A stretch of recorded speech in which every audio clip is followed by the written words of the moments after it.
The foundational trauma of the Jewish exile began with the Roman Empire's crushing victories. In 70 AD, the destruction of the Second Temple in Jerusalem shattered the religious and national center, scattering countless Jews across the Mediterranean. And the defeat of the Bar Kokhba revolt in 135 AD completed this devastation. With Jerusalem razed, Judea renamed, and a final mass expulsion that truly inaugurated 2 millennia of diaspora.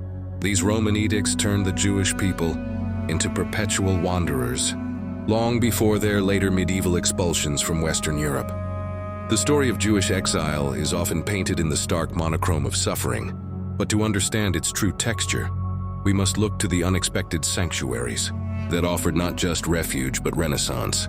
While Jewish communities in medieval Western Europe faced brutal expulsions, from England in 1290, from France in 1306, and most famously from Spain in 1492, a parallel and profound narrative was unfolding under Muslim rule. In the very same century that Ferdinand and Isabella issued the Alhambra Decree, the Ottoman Sultan Bayezid extended a lifeline, famously declaring of the Spanish king, "You call him wise, he who impoverishes his own country to enrich mine?" He sent his fleet to openly welcome Sephardic Jews into the empire. This was not an isolated act of mercy, but part of a centuries-old covenant of coexistence known as the Dhimmi.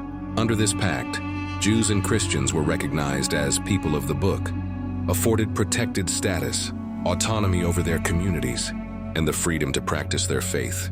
In the glittering caliphates of Ottoman Empire, Jewish life didn't merely survive, it thrived in a golden age.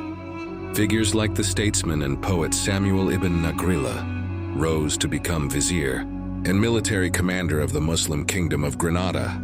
In Baghdad, the great philosophical works of Maimonides were written in Judeo-Arabic, synthesizing Greek thought with Jewish theology under the intellectual canopy of Islamic scholarship.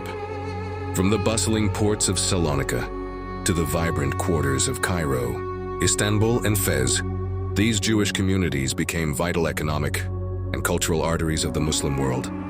They brought with them printing, medicine, finance, and global trade networks, their Ladino language weaving Spanish with Hebrew and Turkish. The sanctuary was never a perfect utopia, as periods of tension and restriction existed, but it provided a stable continuity that stood in stark contrast to the violent ruptures of Europe. This chapter reminds us that history's darkest expulsions were sometimes met with enlightened reception, and that civilization's resilience often depends not on walls of exclusion, but on bridges built by tolerance. See one of history's most hidden stories through a lethoscope.